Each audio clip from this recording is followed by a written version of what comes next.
It started with tremors. Everyone always thinks the supervolcano will give us a Hollywood finale, ground splitting, geysers roaring, a 1,000-foot mushroom cloud from Old Faithful. But that's not how it happened. The first noticeable quake was 5.8 on the Richter, 2 miles beneath West Thumb Basin. That was day 0, 11 days ago. I was in the dispatch center at the Caribou-Targhee National Forest office when we got word from the USGS Yellowstone Seismic Lab. Most folks just felt a jolt and went on with their morning. But the rangers, the geologists, and the old-timers, we knew. The soil temperature spiked 2 days later. Geyser basins started steaming differently, more sulfur, louder hissing. Water turned cloudy. Bison in the Hayden Valley stampeded without cause. I saw herds running headlong into tree lines. Rangers at Fishing Bridge had to turn tourists away because of the smell like rotten eggs and burning plastic. On day 3, the park was closed. Not to the public, though. They claimed it was a temporary geothermal hazard warning. I heard the phrase on NPR, on Kid Radio, even from the mayor. But internally, the Department of the Interior had already begun pulling out essential personnel. That's when the military showed up, quietly, in unmarked transports. I saw them at Jackson Airfield. No patches, just gray fatigues and equipment crates with Department of Energy labels.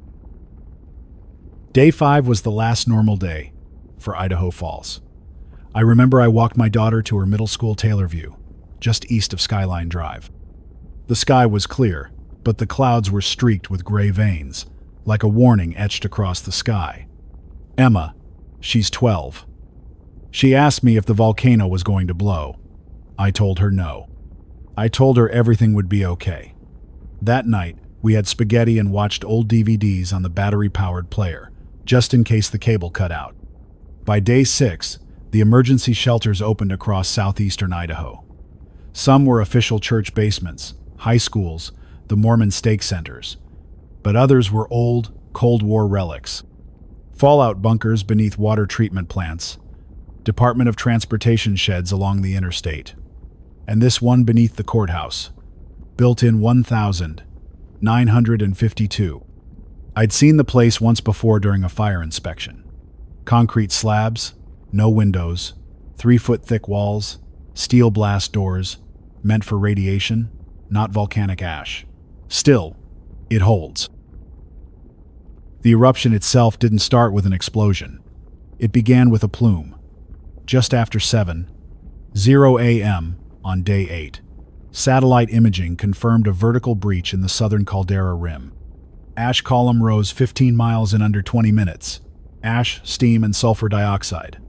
Some of you might have seen the video if you still have a working device. If not, I'll describe it. From the ridge above Heart Lake, a flash of white steam surged up. Then the ground convulsed like a spine arching. Then came the blast wave. Trees flattened outward, like pins. Geysers burst simultaneously across the lower basin, and then a black curtain. Ash thicker than anything I'd seen in 20 years of firefighting. Thicker than the Big Cougar fire in 2012. It blotted the sun like eclipse glasses made of coal. I had Emma in the truck already. I was parked off Sunnyside Road, half-packed and undecided. When the emergency alert tone hit the radio, supervolcanic event confirmed. Seek shelter. I didn't hesitate. I turned onto Holmes and gunned it downtown. We made it horribly. Since then, the air quality index has been off the charts. Visibility outside is less than 50 feet. Static discharges light up in the cloud layer. It's not just ash, there's fine glass and sulfur, and the occasional fall of magnetic particles that make compasses spin. We're told it's from magnetite superheated rock carried in the column. You can't breathe it, not without scarring your lungs. Power's gone in most of Idaho Falls. The nuclear plant at INL shut down its grid interface automatically. Emergency diesel generators might still be running at the lab, but I haven't heard a clean signal from their emergency band since yesterday. That means communications are falling offline, not just here. Globally. FAA grounded all air traffic, 3 hours after the plume crossed 40,000 feet. Ash has reached Chicago. Forecasts show it hitting Europe within the next week. Sunlight reduction estimates range between 10 and 15%. That's not just a cold summer. That's crop failure. That's mass migration. That's winter in July. I'm getting a lot of clicks on the scanner short bursts from ham operators, rescue teams, people I used to work with. Boise is mostly intact. They've turned the Boise Depot into a coordination center. Salt Lake City, though it's bad. Too close to the southern drift. People tried to evacuate, but the I-15 jammed. I heard a transmission from a Utah Highway Patrol captain describing cars buried in ash just south of Ogden. He said some folks left their vehicles, tried walking with towels over their heads. I don't know how far they made it. Jackson? Wyoming?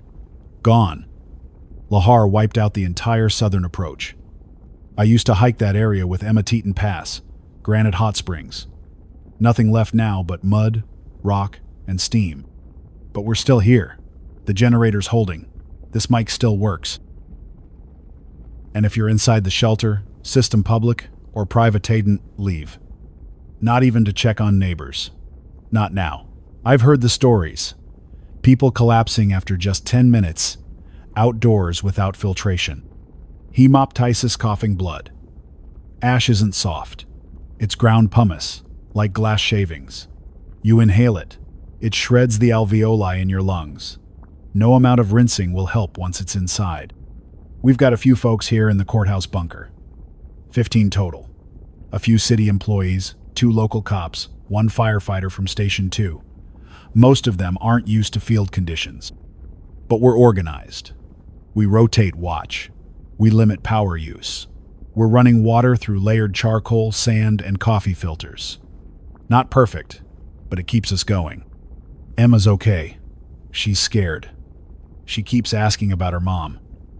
We haven't been together in years, but we still talk. Or used to. She was in Billings the last I heard. Phone lines went dead that night. If anyone hears from Angela Hartman, tell her Emma's safe. And I'm trying. This is Thomas Adler, formerly of the U.S. Forest Service, now the voice you're stuck with on Kilo 94 Emergency Network. I'm going to play a short recording from the Idaho National Guard checkpoint at Rigby, taken just before they shut down the perimeter. This is Rigby Checkpoint 6. We're holding evacuees until sunset. Ash layers unstable. No air evac possible. We've lost contact with Snake River Detachment. Medical supplies running low. If anyone's got working filtration, bring it. We've got children here. We need masks. That was the last we got before they went dark. If any guard units hear this, check Rigby. Check the overpass. They might still be there. The sun hasn't broken the clouds in 3 days. No light, just gray. Birds stopped singing. Most of the dogs in town went silent except one. There's a black lab that keeps circling the courthouse yard. I've tried calling it in. It won't come near the blast doors. It just sits and watches. Emma swears it's the neighbors. I'm not so sure. More signals are dropping off the air. Shortwave is a graveyard now. Just static and ghost tones. If there's still a federal command post operating, we haven't heard from them. FEMA Region 10? Quiet. NOAA? Gone. Maybe they're broadcasting, but the ionosphere's too fouled. Or maybe we're already on our own. If you're listening, hunker down. Use cloth, filters, anything. Water must be boiled. Do not eat exposed food. Ash carries heavy metals. Rain could be toxic. I'll be back on this frequency in 2 hours, if the generator holds. Until then, you're not alone. It's just after 7:00 p.m. Mountain Standard Time. If you're outside and hearing this, get inside. Shelter. Filtered air. That's all that matters now. The ash is starting to drift sideways. Winds have shifted westward. That puts Pocatello and Twin Falls directly in the path. You've got 2 hours, maybe less, before visibility drops below 20 feet. This is Thomas Adler. I was a regional fire specialist for the U.S. Forest Service. 20 years in service. I'm not a broadcaster, but I know disasters. and I know when to stop trusting that someone's coming to help. We're past the tipping point now. Ash depth on the courthouse roof hit just under 11 inches as of an hour ago. Not bad compared to towns further north Rexburg's at over 1.5 feet. The structure's holding, but the weight's increasing faster than it can slough off. If the vents collapse, we lose airflow. If we lose airflow, we go dark. No more radio, no more guidance. No more stories from the surface. Speaking of which, I've got one I want to play for you. A few hours ago, someone on CB channel 19 patched into the backup antenna. A trucker woman, mid-30s, said her name was Rachel Quinn. She was headed east on I-86 when the ash thickened near American Falls. She pulled over, climbed inside her trailer, and started broadcasting. She didn't know if anyone could hear, but I did. I recorded it, and I think you should hear it too. This is Rachel Quinn, Rig 4535, out of Sacramento. I got a load of medical supplies. Or did. I don't know what's left now.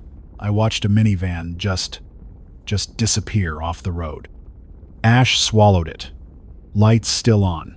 Gone. I've got canned soup, some fuel, and a gas mask. I've been inside this trailer for 7 hours. Engines off. Air's still. I can feel the truck rocking in the wind. There's no birds. No sound but ash on metal. I keep thinking I hear something. Not voices. Just movement. Rachel, if you're out there and still broadcasting, stay put. Keep the trailer sealed. You've got enough fuel to wait out the worst. I'll boost the signal north next cycle. Most survivors aren't truckers. They're people like you and me. Retirees, students, parents. Nobody expects a supervolcano to go. You plan for fires. You plan for earthquakes. Maybe, if you're a little paranoid, you prep for an EMP or a cyber attack. But Yellowstone? For decades, the caldera was a footnote in National Geographic, a geological curiosity. Every 10 years or so, someone would write a panic article. Is Yellowstone about to blow? The USGS always said no, and they weren't lying. The data never showed a massive eruption coming. Magma was too deep, pressure too low. Even now, I don't think it was a classic eruption. I think something shifted, maybe an earthquake at depth, something along the intermountain seismic belt. Something nudged the capstone, and when the gas escaped, everything followed. I've heard rumors of magma breaches near Tower Junction and Slough Creek. Lava isn't racing down streets. This isn't Hawaii. It's underground. Slow. Dangerous in a different way. It destabilizes everything above it. Trees fall in clusters. Entire hillsides slump. When the heat hits buried water lines or aquifers, it turns to steam and bursts upward. That's where you get phreatic explosions. No warning, just instant death. We had one just 2 nights ago, at the old East Butte lookout post, near the INL boundary. A team of volunteers was up there, trying to set up a relay antenna. The signal disappeared. Thermal imaging showed a burst plume short, high pressure. No survivors, just blackened stone and twisted rebar where the outpost used to be. I've kept the recording from the last check-in. Their team lead, Jonah Keller, former Army Corps of Engineers. He was trying to give us line-of-sight comms to Twin Falls. This is Outpost Echo. Keller here. Sky's black. Snowed ash all night. Made a run to the shed, came back soaked in grit. I think we're losing surface tension on the slope. Heat's rising through the rock. I can feel it in my boots. We'll boost the relay at 0300 hours. If you don't hear from us after that, you know what happened. Jonah, you did good. We heard your relay for 4 straight hours. You bought people time. Here's something important. The military, what's left of it, still operates a wideband alert system on 14.075 megahertz. They cycle every 8 hours. Coded tones. I don't know what they mean, but I've noticed a pattern. Long pulse followed by 2 short tones usually precedes a ground event. Could be predictive seismic data, could be satellite intercepts. But if you're near a working ham rig, tune in and listen. Even if it's just noise, it's still proof someone out there is trying. My daughter Emma has been writing in a spiral notebook. She said it helps her feel anchored. It's lined in red marker now. She started a habit of underlining what she thinks matters most. I flipped through it earlier. One sentence stood out, double underlined. This world used to be normal. Now it's a question. She's right. Every day's a question now. Will the roof hold? Will the vents stay open? Will the generator start tomorrow? Will there be anything left to go back to? I had a dream last night. I was on the Snake River Greenbelt. Sunlight, real sunlight coming through cottonwoods. My wife was there, holding Emma's hand, pointing at the geese. Then I blinked, and everything was ash. The river dried, the trees were stumps, and I was still standing there, alone, holding the radio mic. I think our minds are trying to keep us in the old world. But the old world's gone. It vanished beneath 10 inches of volcanic powder. If anyone from Missoula, Helena, or Bozeman hears this, send word. Montana's been silent for 3 days. I know the Bozeman repeater on 73.3 used to broadcast Civil Air Patrol instructions. It's quiet now, not even static, just dead air, like the mountains swallowed the sky. A listener from Idaho City, Brandon Lee, managed to reach me via Morse code just before the last band rotation. He said the ashfall cracked the roof of his shelter. Family of 5, including a newborn. They're holding on, filtering what they can. He says the sky glows red some nights, not from the sun but from fires. Hills burning beneath the ash, oxygen trapped inside dry layers, feeding slow combustion, like coal seams. He asked if it was safe to go south. I told him the truth. Nothing's safe, but the south's drier, flatter. If you've got fuel, masks, and no other option, head toward Elko. Nevada's dry. Less ash drift, at least for now.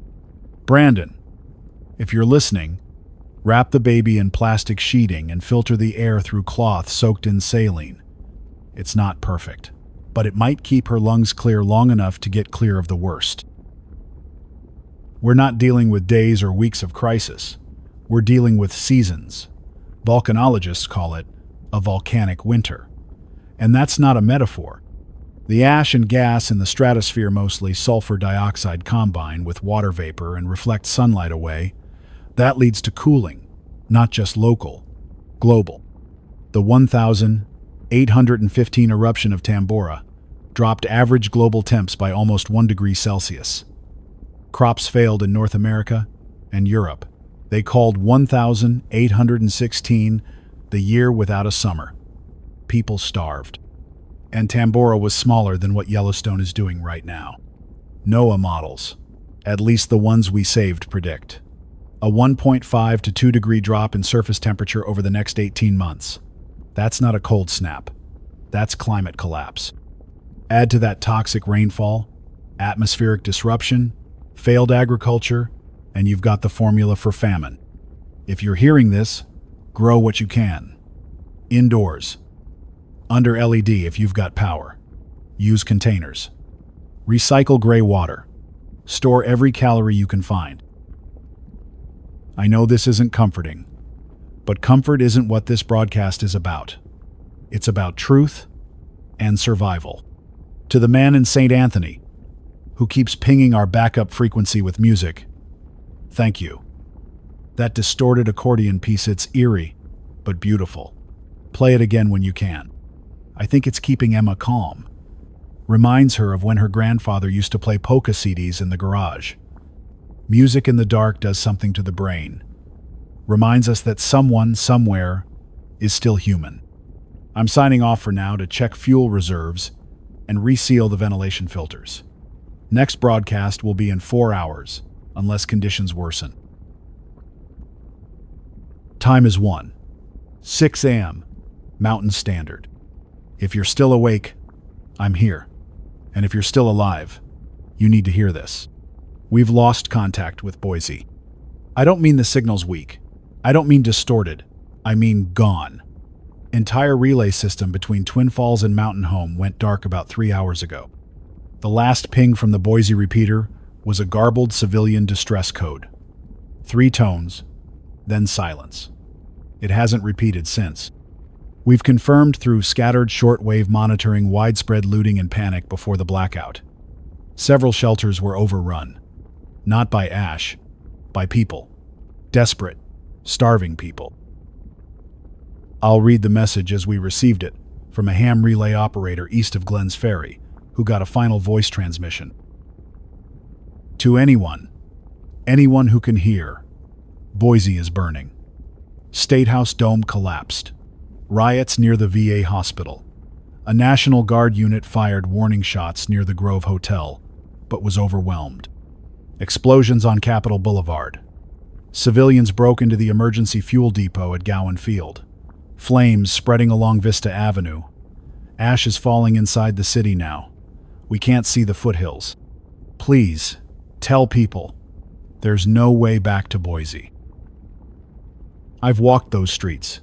Gave a wildfire evacuation seminar in the Boise Center just 2 summers ago. I had coffee at Java on the corner with my supervisor. Now, it's gone. One more city swallowed in dust, and smoke, and silence. We're seeing more signs that organized response is collapsing. A nurse who just arrived from Blackfoot, Anita Zhao, says the entire Portneuf Medical Center shut down 2 nights ago. Emergency generators failed. Oxygen ran dry. Patients died waiting for air. She tried to save a girl with ash pneumonia using a plastic bag over her mouth and hand-pumped pressure. It didn't work.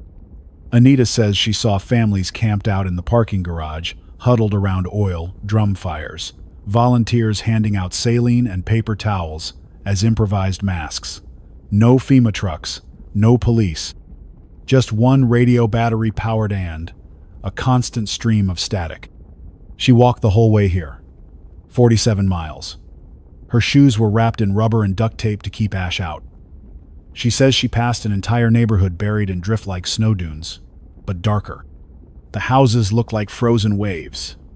No footprints, no sound, no birds, just death. She's here now, in the courthouse basement, sitting with Emma and the others. She hasn't said much since. We've taken in 5 new survivors since my last broadcast. 4 adults, 1 teenager, all from Ammon. Said their shelter collapsed under ash weight yesterday morning. They'd been surviving off melted ice from the old sports arena freezer. When the roof gave way, they ran west blinded, coughing until they saw our antenna mast through the haze. The teenager, Caleb, says they passed a school bus overturned on Woodruff Avenue. Doors open. Emergency lights still flashing red through the ash. No bodies, no supplies, just silence. The bus had been used as a makeshift transport out of Rigby before the roads became impassable. Nobody knows where the driver went. One of the adults, a man named Lucas Brenner, has burns on his hands. 3rd degree, untreated. Says he grabbed a steel fence post during a panicked climb over a transformer substation wall. It had been superheated by ash melt. I helped him wrap it with sterile gauze and wet cloth. No antibiotics. We're running low. Infections likely. We're rationing what we have. Let me talk straight for a moment. This isn't a test of strength. This isn't a moment of personal grit or rugged survivalism. This is attrition. Cold, slow, suffocating attrition. The air takes you. The cold follows. Then, the hunger. And last comes the silence. But we're not there yet. If you can still hear me, you've got time.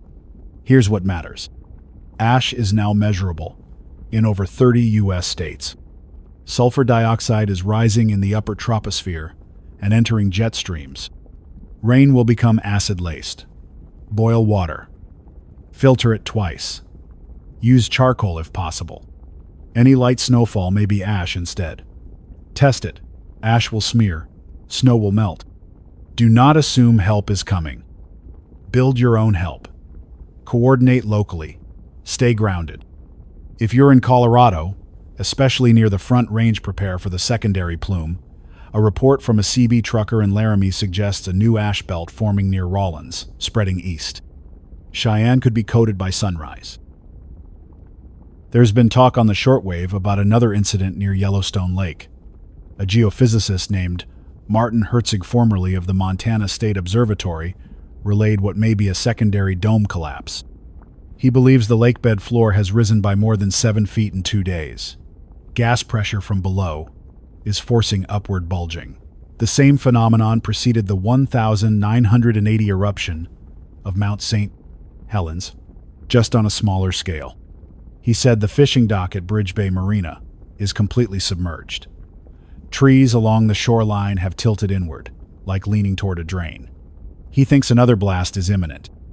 Not a full caldera event, but a sector collapse localized, violent, fast. If that happens, expect more ash, more darkness, more death. Martin's voice cracked at the end of the transmission. He wasn't scared. He was angry. "We warned them," he said. "We warned them for 40 years. I haven't told Emma yet. About Boise. About Bridge Bay. I don't know how. She's only 12. She spends most of her time drawing in a sketchbook by flashlight skies, birds, horses she's never ridden. I asked her tonight why she always draws the sun. She looked at me and said, "Because I want to remember what it looked like before it left." I had to turn away before she saw me cry. This bunker's not a future. It's a pause, and pauses end. One of the officers down here, Deputy Miguel Ortiz, tried to fix our backup air intake fan this afternoon. He climbed the utility shaft with a filtered mask, checked the vent grate above the courthouse, and never made it back down. We tried to reach him on the radio. Nothing. 10 minutes later, we pulled the shaft door open. His mask was gone. His jacket was off. His boots were still tied to the rope. His radio was on the last step, covered in fine white ash. No blood, no sign of struggle. Just gone. I don't know what happened. Nobody does. I'm not going to speculate. But for now, the upper shaft is sealed. Nobody goes up again without a team. We're down to 13 people. I can't lose another one. Not like that. Denver's emergency AM band is now repeating a looped evacuation message. Automated. Evacuate to designated shelters. Maintain filtration. Do not travel during ashfall. But the shelters they name Red Rocks Amphitheater, Denver Coliseum are open air or already buried. That message was recorded over 4 days ago. No live voice. Just a ghost echo bouncing off the clouds. Helena is completely dark. So is Spokane. Seattle still broadcasts faint beacons on VHF, but it's inconsistent. East of the Mississippi, signals remain strong. Atlanta, Raleigh, and Pittsburgh are relaying weather-band emergency traffic, but they're not sending supplies west. I don't think they can. We're on our own. If you've got power, don't waste it. Radios, filters, insulation. That's your trinity now. Use heavy-duty plastic over vents. Create indoor clean zones with sheets and tape. Seal door cracks. Ventilate only with filters, multiple layers of charcoal, cloth, sand. If you run out of commercial filters, improvise. Use stovepipe soot and cotton fabric. Use water bottles filled with damp ash and gauze. It's not ideal, but neither is the world anymore. I'll sign off now. We're running low on generator fuel and need to rotate output to charge the backup transceiver. You're still alive. That means you matter. That means you fight. This is Thomas Adler, Bonneville County Courthouse. The generator's humming low now. Fuel tanks in the red. But we're still here. If you're hearing this, somewhere in the dark so are you. We just lived through a night I wouldn't wish on anyone. It was silent. Not quiet. Silent. No wind. No footsteps. No static from the shortwave. Even the ground, which has trembled every few hours since the eruption, was still. Not a creak from the vents, not a sigh from the concrete. The bunker felt like a tomb. And then, around 2:00 a.m., the sound came back. But not from outside, from above. We heard a thump on the roof, not a collapse, not ash, a single impact, muffled, sharp. Then, another. I grabbed the emergency lamp and opened the stairwell hatch. Made it 2 steps before I heard it again. A dragging sound, like something heavy, being pulled across the concrete roof. Miguel's still gone. So is his radio. So is his mask. I closed the hatch. We locked it with both steel pins. Everyone's been awake since. Nobody's talking about it. Nobody wants to be the first to ask if we're really alone down here. I don't know what it was. Animal? Human? I'm not guessing. But from now on, we rotate watch in shifts of 2. Nobody goes up alone. Let me shift to facts for a minute. The ash cloud has entered its global drift phase. Satellite recon, confirmed by NOAA band data, shows the plume stretching across the Atlantic. England, France, and parts of northern Africa will experience significant ashfall over the next 72 hours. Air traffic in the northern hemisphere has ceased completely. All major runways are grounded. The jet stream over North America is carrying volcanic aerosols eastward at high altitude. Anything airborne without military filtration systems risks engine failure. Temperatures have already dropped.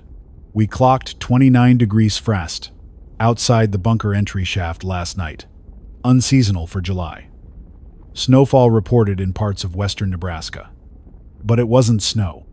It was supercooled ash, crystallizing with moisture in the upper atmosphere. Volcanic winter is no longer hypothetical. It's here. If you rely on agriculture, get ready to fail over. Root vegetables only. Use grow lights if you have them. If not, save seed stock in Mylar bags. Barter it. Trade it. Guard it. You don't need gold. You need calories. I heard from someone tonight. A voice I haven't heard since before this all began. Angela Hartman, Emma's mother. Her voice broke through the static just before 3:00 a.m. She's alive. Trapped in a DOT road, maintenance facility outside Billings. One of the few prefab shelters from the Cold War days that wasn't repurposed. 10 feet underground. Concrete. Steel blast doors. A few solar batteries. And a gas-powered generator that, she says, she runs for only 30 minutes a day. She got a shortwave signal through using a high-gain antenna made from old aluminum tent poles and salvaged wire.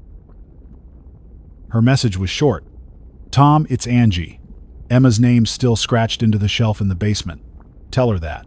I see it every day. We're safe. We're rationing food. It's just me and a retired couple. We lost the others in the tunnel when the roof caved in. If you can reach this frequency again, I'll listen every night. Stay alive. Don't give up. She said my name.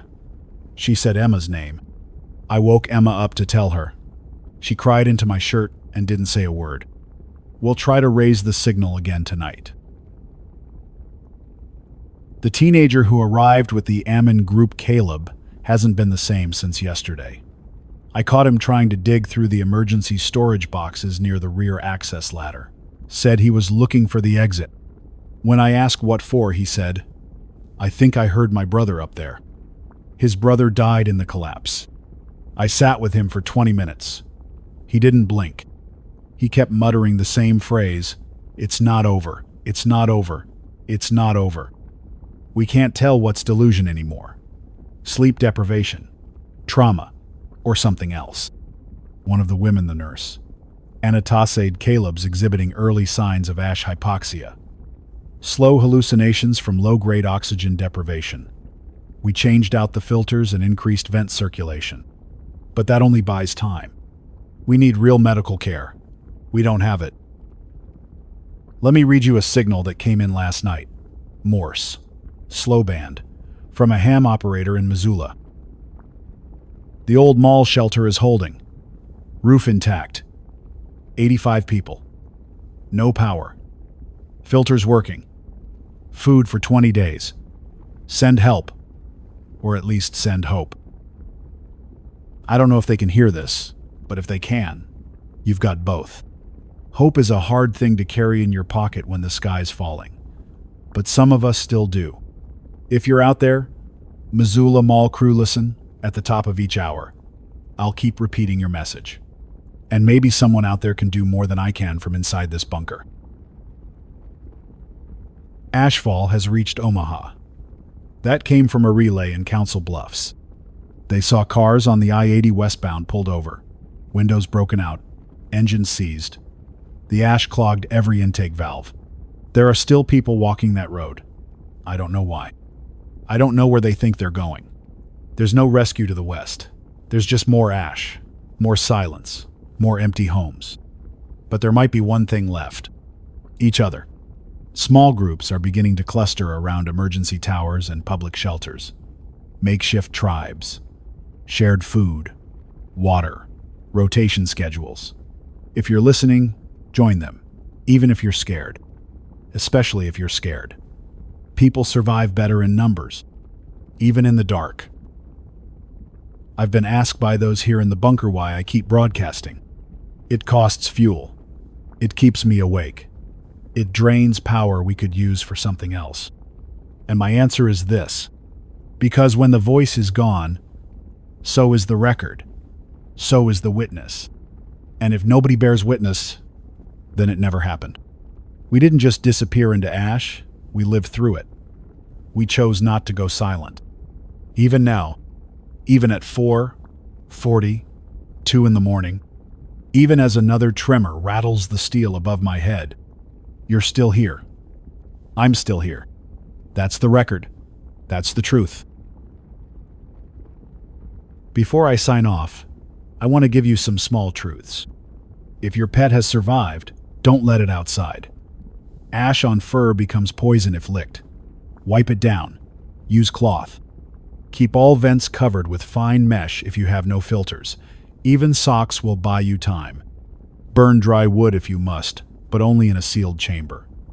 Ash is flammable. Static discharges can ignite suspended particulates.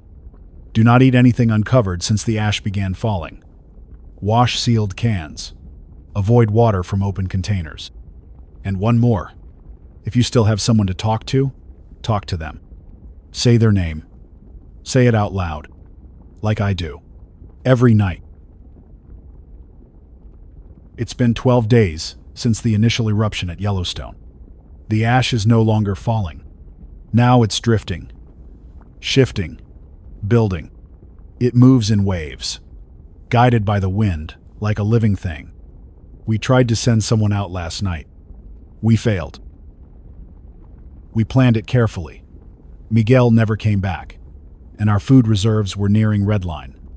We had 2 survivors who'd worked at a supply depot west of town in Pancherry Drive, near the railroad underpass. They said there were pallets of canned food sealed in a back room, unopened, locked behind steel mesh and double doors. If it hadn't been looted yet, we figured it was worth the risk. We voted 5-3 in favor of the run. 2 volunteers stepped up. Lucas Brenner, despite the burns on his hands, and Deputy Sarah Iverson Young, steady, former Air Force security forces, before she joined the department.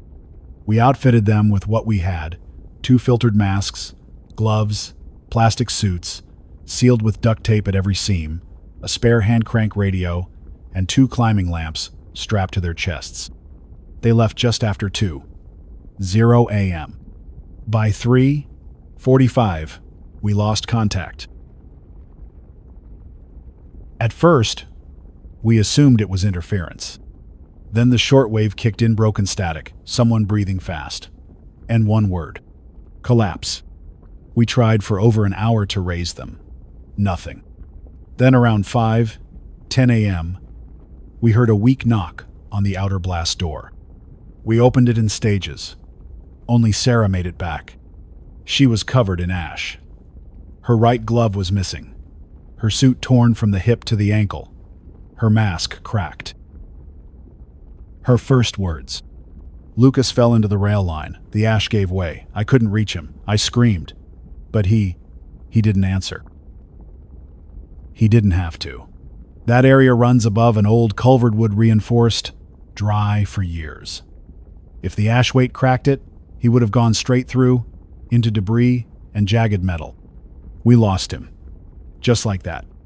Another one gone. Sarah's breathing is shallow.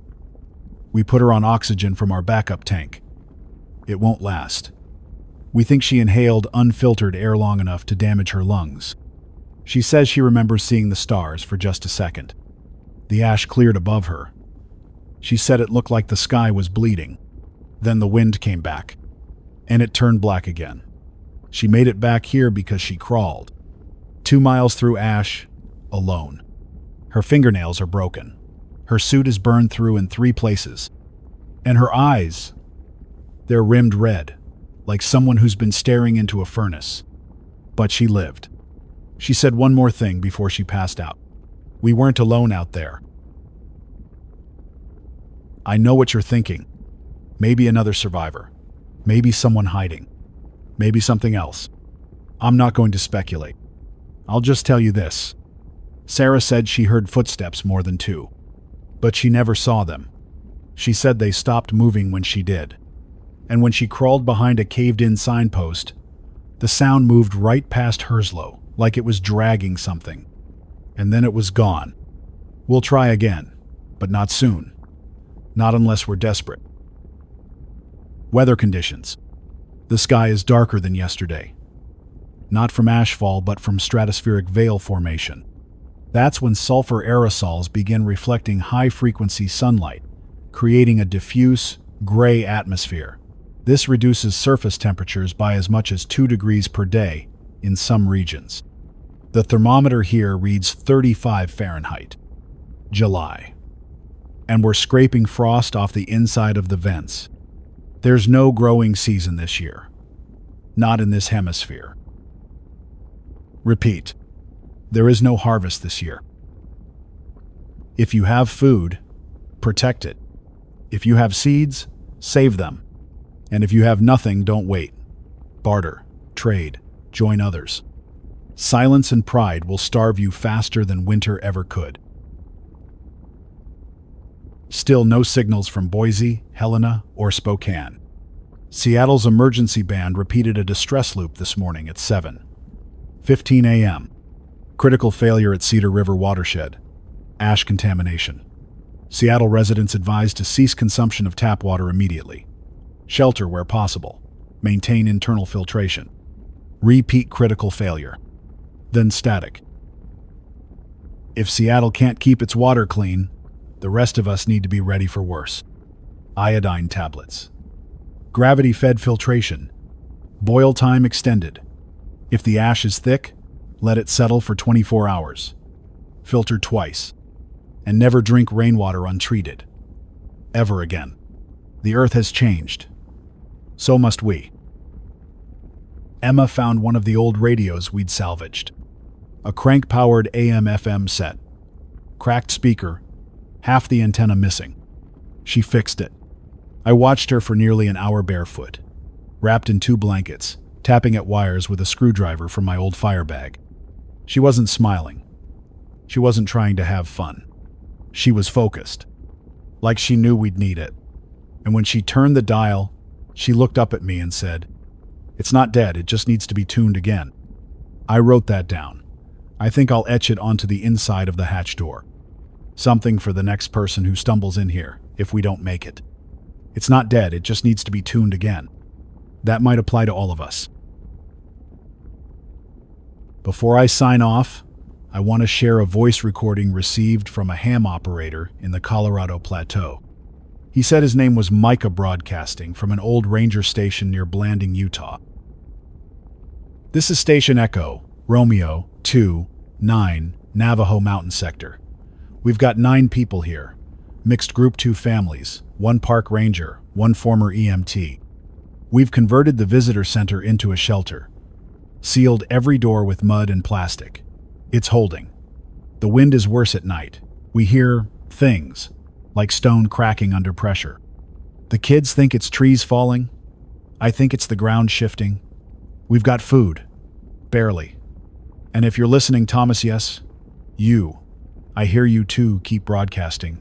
We need your voice. Even out here. You got it, Micah. As long as I've got breath, signal, and something to say, I'll stay on air. You keep that visitor center sealed. Protect those kids. Pass the time with stories, with music, with each other. The ash can take the sun, but it can't take that. Not unless we let it. Let's talk about what really happened. Not the headlines, not the press releases. I mean what Yellowstone did to this continent, under our feet, over our heads. There were always three main calderas: the Huckleberry Ridge, the Mesa Falls, and the Lava Creek. The current supervolcano, the one sitting beneath the Yellowstone Plateau, traces back to the Lava Creek eruption over 600,000 years ago, and we always assumed it would take something truly catastrophic to wake it again. Turns out, we were the catastrophe. Rising magma pressure, hydrothermal instability, and decades of minor tremors along the Hebgen Lake fault line weren't isolated. They were signals, warnings, ignored, maybe suppressed. A slow boil under the surface, like breath, held too long. On the morning of day 1, the Yellowstone Lake GPS monitors registered a vertical shift of 6 feet in 12 minutes. That's not subsidence. That's displacement. It means the floor of the lake rose like a blister. Then the phreatic blasts started. Phreatic eruptions are steam-driven. Water beneath the surface superheats and flashes into steam, expanding rapidly, causing explosive decompression. These were not lava. They were pressure vents, puncture wounds. And they happened all across the park, especially in the Norris Geyser Basin, West Thumb, and near the Upper Geyser Complex. Geologists at the Yellowstone Volcano Observatory reported a ring fracture pattern in the satellite imagery. That's when the ground begins to split outward, in a circle loan of the final precursors before a caldera-wide release. When the main eruption happened, it was not a Mount St. Helens-style cone blast. It was a Plinian columnar vertical ash plume that reached nearly 60 miles into the stratosphere in the first 6 hours. That's over 3 times the cruising altitude of a commercial airliner. Ash began falling as far away as Minneapolis by the end of day 1. But ash is only part of the story. It's the gas that changes everything. Sulfur dioxide massive quantities was ejected along with the ash. High-altitude winds dispersed it globally within 72 hours. The result: sulfuric acid aerosols formed in the stratosphere, blocking sunlight and accelerating atmospheric cooling. It's already happening. Temperatures here dropped to 28 last night. We've had frost on the windows every morning this week. In July, the eruption was graded as a VEI 8 volcanic explosivity index, the highest possible. Same as the last time Yellowstone went. Same as Toba. 74,000 years ago, the eruption that triggered a global bottleneck in the human population. We're watching history repeat itself. But Yellowstone didn't just go up. It also went down. Reports from the Idaho National Laboratory and nearby fault line monitors show a new rift forming along the Snake River Plain. Geothermal anomalies are appearing in areas that had no previous surface activity places, like Eerie, Arco, even parts of southern Butte County. There are credible reports, unconfirmed, but repeated from over a dozen relay operators, of lakes draining overnight. Twin Lakes near Kilgore vanished. Emerald Creek's flow reversed for 4 hours before stopping completely. And near Henry's Lake, there are stories of the ground cracking open not with fire, but with steam and sulfur, like the earth has become a breathing thing. If true, this isn't just Yellowstone. It's the entire magma hotspot tract destabilizing. We may be seeing the early stages of a continental rift zone activation, The kind that, given enough time, splits landmasses. We don't have that kind of time, but our children might have to live in the aftermath. A team of amateur geologists from the University of Montana managed to transmit a crude isotherm map compiled from ground sensors and thermal cameras. Their findings? A lateral heat anomaly stretching as far east as the Bighorn Basin. That's well beyond the expected radius of the caldera. One of them, a grad student named Eliza Pruitt, ended her final transmission with this line: "It's not an eruption, it's a reawakening. We've only seen the first breath." After that, her station went offline. Local damage reports continue. Rigby confirmed ash collapse of the North High School gym roof. No survivors in the shelter beneath. Pocatello shortwave transmission earlier this morning from an elderly couple trapped in the Bannock County Historical Museum. They've sealed the windows, but they're running low on water. If anyone's nearby, coordinate rescue via CB Channel 14. I've marked them in our local hazard log. Blackfoot Train Yard is now a wreck. Multiple tanker cars ruptured during the last quake. Unknown contents. Avoid the area. Repeat, avoid the train yard. Jackson Hole still, no signal. Grand Teton National Park thermal scans show new fumarole fields along Teton Pass. Not geysers, just gas. That's not good. Fumaroles this far out suggest subsurface pressure is still shifting east. We're not in the clear. We're still inside the ring. Here in the bunker, we're still intact. Sarah is stable. Anita's been treating her the best she can with cloths, low-dose painkillers, shallow oxygen delivery. Emma's back to drawing.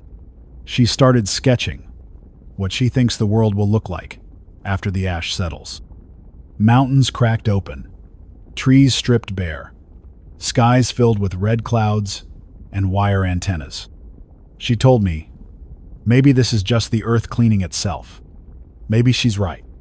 Maybe we're not in the way of destruction. Maybe we were the infection, and the planet's running a fever to burn us out. I want to end this transmission with something I read before the internet went down. A note from a volcanologist named Dr. Lyra Vance, posted just 12 hours before the main event. It was in a comment thread nobody was reading. I screenshotted it. I'm going to read it now. Everyone thinks supervolcanoes are fire and lava. They're not. They're silence. They're slow death. They're gray powder over green fields and starvation where there used to be sunlight. You don't outrun a supervolcano. You adapt. You make meaning out of the days you have left. And you leave something behind for the ones who crawl from the ash after it ends. Dr. Vance, if you're still alive, you were right. And this broadcast is what I'm leaving behind. Signal will cycle again in 6 hours. Until then, keep your filters clean. Track your food. And remember, the Earth cracked open, but we are still here. Time is 11:19 p.m. Mountain Standard. This is Thomas Adler, still transmitting, still alive. And tonight, things changed. Not outside, inside. It started with the scratching. Around 7:00 p.m., Emma said she heard something near the rear service corridor. A faint scraping. We dismissed it at first, figured it was the metal vents contracting as the temperature dropped. Then the dogs started barking. I haven't mentioned them before. 3 German shepherds we took in on day 4. They came from a police canine unit that never made it out. They've been quiet for days. But when the noise started, they went still. Not aggressive, just alert. Hackles raised, ears forward. Then they backed away from the hatch. I went to check. I pressed my ear to the steel, and I heard it too. It was slow, deliberate, like fingers brushing across a sealed vent, or claws. I checked the camera. Nothing on the outside feed. Just ash, shifting in slow, choking drifts. And yet the sound didn't stop. We bolted the inner corridor. And now, we wait. I want to say it was wind, that something collapsed outside and the vibration transferred down the steel. But the noise came in rhythm. 3 seconds between taps. Then silence. Then 2 fast scrapes. Then a pause. Then it repeated, like someone trying to be heard without speaking. We haven't opened the outer door. Won't. Not unless the filters completely fail. But I'll admit this. For the first time since the eruption, I'm wondering if there's something else moving in the ash. Now, let me shift to hard intel. We intercepted a clean broadcast earlier today at 3:15 p.m. on shortwave. It lasted 5 minutes. Clear signal. Military-style tone. Here's what we received. Transcribed, word for word. This is Strikesent, COM 14, Fort Leonard Wood Fallback Command. Echelon Delta confirmed. Strategic silence, authorized in CONUS zones, West 5, West 4. Naval deployment in Pacific Theater suspended indefinitely. No federal reinforcements available west of the Continental Divide. Localized stability protocols remain in effect. Broadcast, stand ground protocol, where infrastructure allows. Civilian priority is shelter, not movement. I repeat, shelter, not movement. That's the closest thing we've had to official communication in a week. For those unfamiliar with military fallback designations, Echelon Delta means continuity of government has collapsed to final emergency layers. A handful of hardened sites, bunkers, war rooms, no more FEMA. No more coordinated civilian response. And West 5 covers all of us from western Montana down through Utah, Nevada, and Southern California. We've been written off. This is not defeat. This is clarity.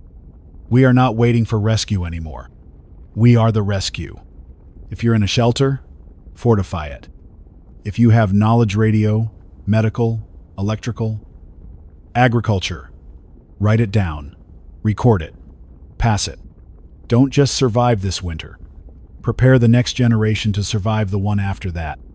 Because I don't think we're coming out of this in a year. We might not come out of it in 10. Now I want to tell you about a message we received tonight. Not on the radio. In person. One of our own, Anita. The nurse brought in a plastic-wrapped envelope found sealed beneath the staircase in the secondary corridor. It wasn't from us. It had dust along the seal line, like it had been there for years. Inside, a folded topographic map, marked in blue pen. A note written in clean, steady handwriting. If you are reading this, the air is poison. Go to the hills northwest of Menon Buttes. Look for the rusted tower. Underground entrance below the concrete slab marked with a red X. Bring only the ones who can rebuild. We verified the location. The buttes are about 25 miles northwest of here. Volcanic domes formed by ancient hydrovolcanic eruptions. If the note's legit, someone built a backup shelter there. A private one. A hidden one. I'm not saying we're leaving, but we might not stay forever. The ash has shifted overnight. Last report from Pocatello described glass rain-fine particulates fusing in midair and falling in flakes, sharp enough to cut exposed skin. That's what happens when atmospheric static builds against superheated debris. The ground gets colder, but the sky is hotter. Pressure variance creates flash vitrification. If you go outside, do not trust goggles alone. Use a welding face shield if you have one. If not, double wrap clear plastic and stay low. Crawling keeps you beneath the densest air layer. And keep your electronics bagged. Static surges are frying radios across the grid. I've lost 3 receivers already. Now, for the part you'll want to hear. We received a story tonight. A voice. Someone found a way to speak again. Here's the recording. It came through CB Channel 5, from somewhere near the Colorado-Wyoming border. This is Roger Duncan. Used to be a postal driver out of Cheyenne. I've been living in a rock cut on the I-25 overpass, just south of Wheatland. There's 7 of us. We got blankets, We got soup, we got guns, not much else. Wind blew down a billboard and uncovered a church van buried in ash. Found fuel, found food, even found a guitar. We played something that sounded like a hymn last night. Everyone cried. I think that's okay. Just wanted someone to know we're alive. We're not giving up. If you hear this, send your own song. We'll listen. We still got ears. Roger, if you're still out there, we heard you. Your song made it. Your signal matters.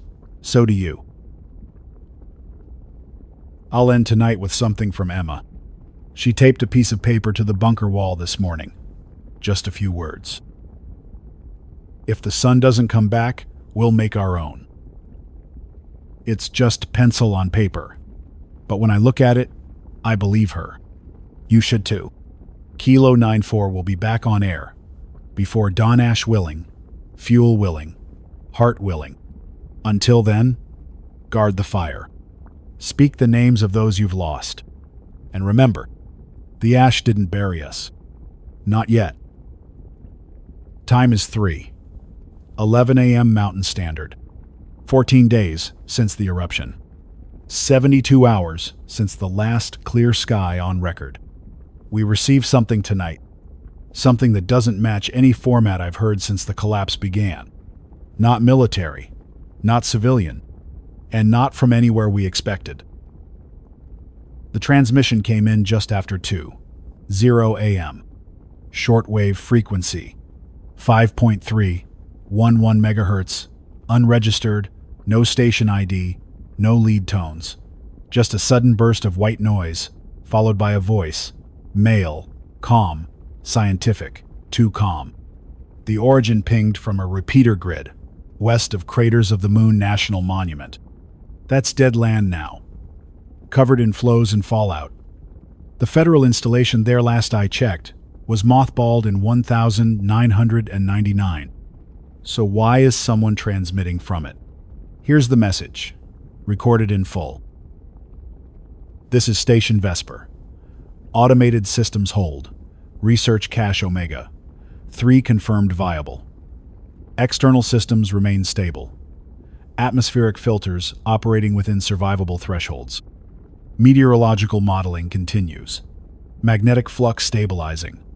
Awaiting primary input. Then a pause. If you are receiving this, you may proceed. The door will respond to tone signal sequence. You are not alone. Not yet. The voice cut out clean like it was never there, but it left a mark. We don't know what Vesper is. The only Vesper I ever heard of was a weather modeling experiment funded by the National Atmospheric Research Council in 2007, supposedly abandoned after budget cuts. But I remember the site near Craters. We used to hike near it. It was fenced off and marked as seismic monitoring, but we knew better. There were intake fans, satellite dishes. I assumed it was an old weather relay or FEMA cache, never active. Until now. I'm not sending anyone yet, but I've added it to the map. If this bunker fails, and the Butte site is compromised, Station Vesper becomes our fallback. If you're closer, if you're listening, go with caution. And don't go alone. Elsewhere, not much good news. Rigby's last relay went silent tonight. Before they dropped off, we received a broken burst on CB Channel 11 from a woman identified as Michelle Ybarra, teacher, maybe in her 40s. Here's her words. Static-filled but clear enough. We can't hold the high school anymore. The roof groaned all night. It's bowing. We're taking the kids into the maintenance tunnels. It's warmer there, quieter. If the roof collapses, don't come for us. Just remember we were here. Then the signal went dead. To Michelle, if you somehow hear this, I remembered. And so will others. Temperature here has dropped again, 26 degrees.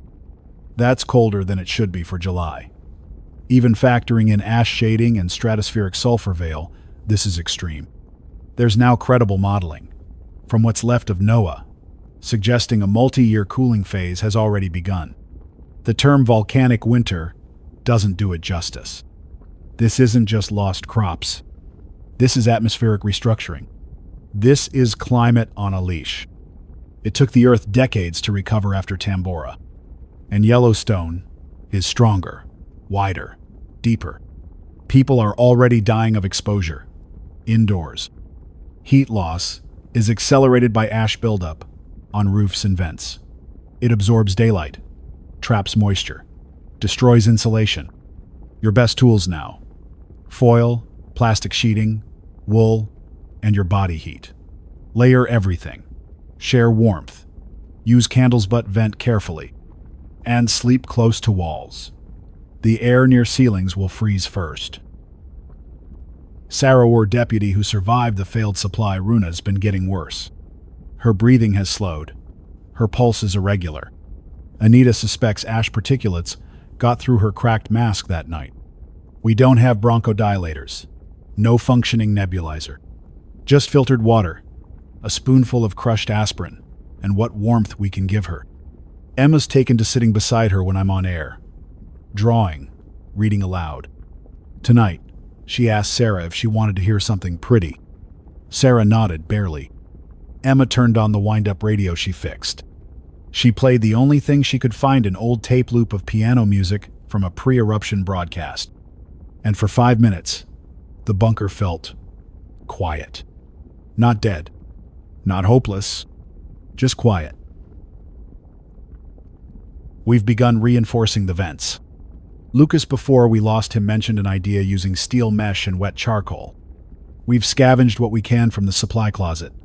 Window grates, wiring, even parts of an old filing cabinet. Anita and I spent 3 hours reworking the intake shaft.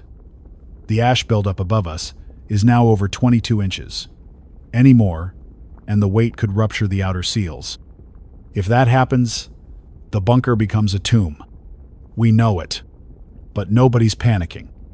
It's strange what you can accept when the world changes. You stop bargaining with time. You start counting breaths, and holding the ones that matter. Final signal of the night came from a long-range CB relay out of Elko, Nevada. Guy named Dorian, long-haul trucker before this started. He's been driving the same circuit every 3 days, through ash, through broken roads, through silence.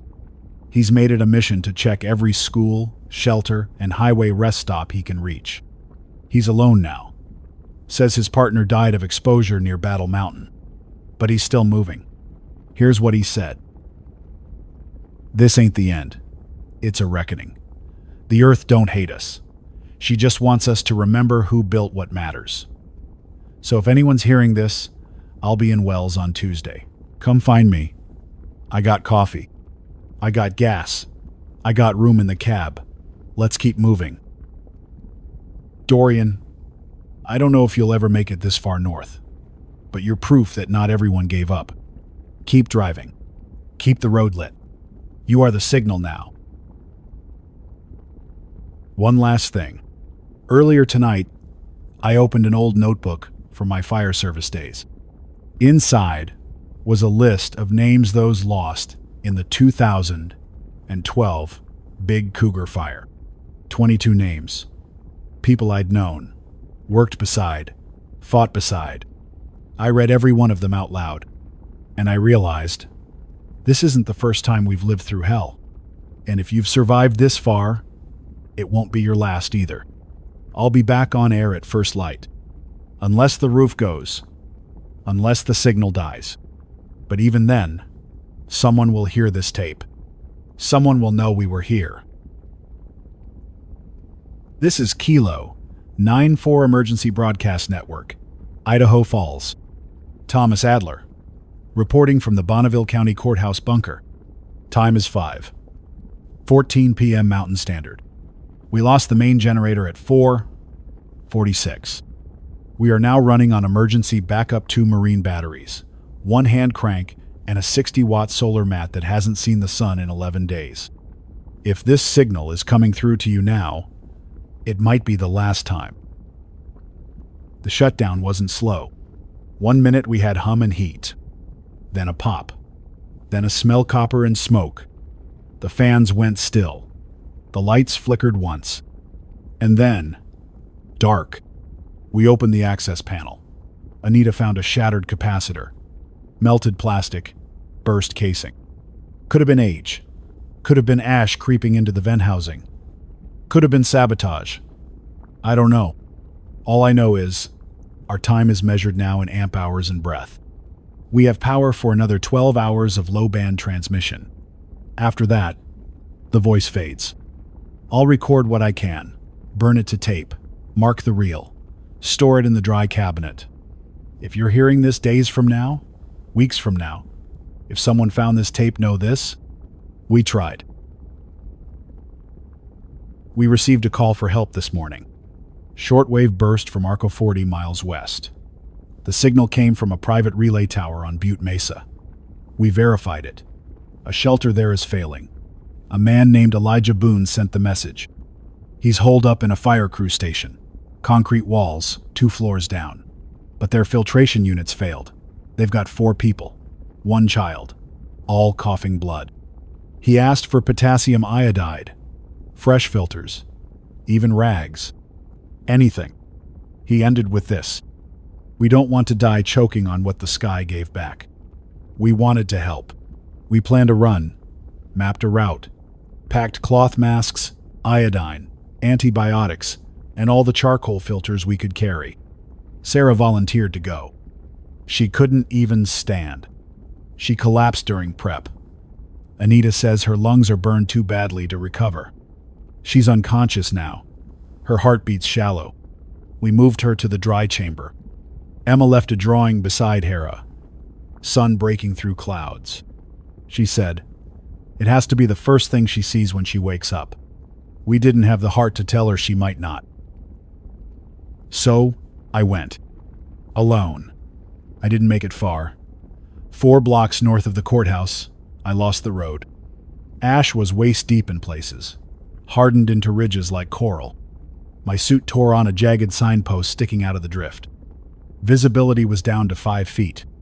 Sound was gone, just the soft hiss of ash grains in the wind, like sand over paper. I turned back before I got to Memorial Drive. My mask had frost on the inside. My breathing sounded wrong. The world above is not for us anymore. I don't know what became of Elijah Boone, or the child in that bunker. All I know is I wasn't strong enough to reach them. If someone hears this broadcast and you're closer to Butte Mesa Tree, even if it's too late, someone should know. Someone should be the last light. I wanted to be that. I still want to. But I'm just one man with one voice. And that voice is running out of power. We've recorded strange data today. The compass has begun to drift. I checked 3 different instruments. The needle no longer points due north, it swings erratically, oscillating in slow arcs, sometimes by as much as 17 degrees. It's not mechanical failure. It's geomagnetic instability. Anita says Earth's magnetic field might be shifting, temporary weakening, or even a localized anomaly caused by superheated crust or magma interaction. If that's true, GPS is already useless. Communications will follow. We may be watching a minor pole deviation in real time, or something worse. Some survivors are reporting bursts of static lightning sprites in the ash clouds, ground-to-sky discharges, hundreds of feet tall. Not normal. Power grids that remained functional are now surging unpredictably. Someone out of Billings described seeing transformers explode in sequence down a road like a fuse being lit across the city. We're witnessing atmospheric overload. The Earth is bleeding electricity now. I know this is a lot. You're probably cold, probably scared, maybe listening on a cracked plastic radio in the corner of a dark shelter, holding a child or a shotgun or a memory, and wondering if this ends. I won't lie. There's no cavalry coming, no helicopter, no jet, no line of tanks to clear the ash. But I'll tell you what there is. There's someone in Elko, driving between towns, giving people a ride. There's a teenager in Helena drawing solar conversion plans on scrap paper. There's a family in South Dakota growing potatoes under a shop light. There's a child in this bunker who fixed a radio no adult could. That's what's left. That's what survives. We've started rationing again. 3 cups of water per person. Half a can of soup. 1 hour of heat per night. I took the last fuel cell from the heater and gave it to Anita to keep the med bay warm. She didn't argue. She just said, if Sarah's going to go, she shouldn't go cold. I don't know how to bury people in a world without ground. The ash won't let us dig. The surface won't hold a marker. Maybe the best we can do is say the names. Sarah Iverson. Deputy. Daughter. Survivor. Friend. Still breathing. For now, but if the time comes, I'll say it again. So it echoes. We still have the backup crank radio, and I've taught Emma how to use it. If I stop broadcasting, if the batteries go, she knows the frequency. She's the signal now, and she won't say much, but she'll say enough. She'll say we were here. She'll say we tried. She'll say the earth changed, but people didn't all turn into monsters. Just most. She'll say her father held on as long as he could, and then gave her the mic. This is Kylo 94, Emergency Broadcast Network, Bonneville County Courthouse, Idaho Falls. Final transmission. If you're hearing this, the batteries held a little longer than we thought. Or maybe the signal's riding the ionosphere one last time before it collapses for good. Either way, this is it. My name is Thomas Adler. I was a fire specialist, a father, a man with a voice. For the past 14 days, I've used that voice to keep something alive. And now, as I speak to you from a bunker wrapped in steel and silence, I have only one thing left to say. We were here. Sarah passed at 3:17 this morning. Her breathing slowed, then stopped. No gasps, no pain, just stillness. We wrapped her in a clean sheet, used duct tape at the seams to seal it tight. We marked the time on her ID badge, slipped it into the fold. Emma placed a drawing on her chest, just a candle, flickering. The words, "You were the light." We didn't bury her. Couldn't. But we laid her behind the breaker cabinet in the driest corner of the bunker. She won't be alone. The ash can have the world, but it doesn't get her name. Sarah Iverson. Remember her. The radio panel's warm under my hand. I'm speaking into a mic held together by wire scavenged from a floodlight and foam from an old helmet. The receiver clicks every 7 seconds. That's the battery regulator saying we're about done. I can smell battery acid. The lights flicker now and then. The static is louder than my voice. But I keep talking, because that's what I promised. And because someone out there might still be listening. Maybe you're in an abandoned gas station in Nebraska. Maybe a silo in Alberta. Maybe a cave near Flagstaff with solar panels strung up to catch what little sky's left. Or maybe it's just you and a radio and a candle and a can of soup that expired last year. I don't care. You're here. And so am I. The air's colder now. 21 degrees. Inside. The ashfall hasn't stopped. But the wind changed. Blew west overnight. The drifts at the top of the shaft finally shifted. We had a few minutes of open sky. I climbed halfway up the ladder. Emma held the line. I reached the upper lockout grate and pulled the viewport aside. And there it was. Light. Not blue, not warm, but gold. Dull. Like the first flicker after a long sleep. The sun, filtered through haze, broken through clouds, just for a breath. But it was real. I called Emma up. She looked for 3 seconds, then started crying, then laughing. She said, "It remembered us." Maybe it did. Maybe the earth hasn't finished shaking us off yet. Maybe it's just giving us a chance to crawl. We're leaving. Not tonight, but soon. The batteries are down to their last cycle. The air's getting too thin. The filters are black with carbon. Even Anita's starting to cough. But we're not giving up. We're packing what we have. Maps, tools, seeds, Emma's drawings, my recordings. We've marked the route to the buttes. The message we found said, "There's shelter." I don't know if it's real, but neither was survival. And yet, here we are. We'll move at night. Sleep in storm drains. Use candles. Whisper. And maybe if the wind is with us, get out of this valley before winter falls completely. There are still signals out there. I've heard them. A woman in Kansas broadcasting poems through a guitar amp. A father in Arizona reading history textbooks to an empty school. 2 kids in Oregon with a solar panel and a PlayStation battery pack playing static just to say they're not dead. We are still here. The voice of a species learning to breathe ash. The earth cracked. The sky darkened. But the human voice, it never stopped. I want to speak directly now.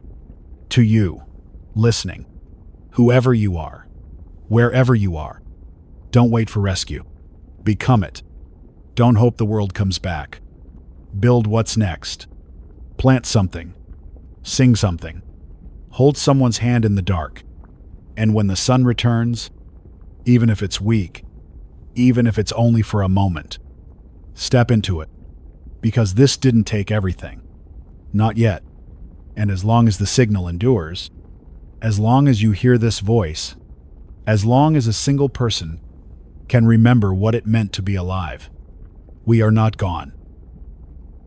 This is Thomas Adler, Bonneville County, Courthouse Bunker, Idaho Falls, Kilo 94. Final broadcast. If you find this recording, pass it on. And when someone asks what happened, tell them, the earth erupted, the sky burned, but the signal stayed alive.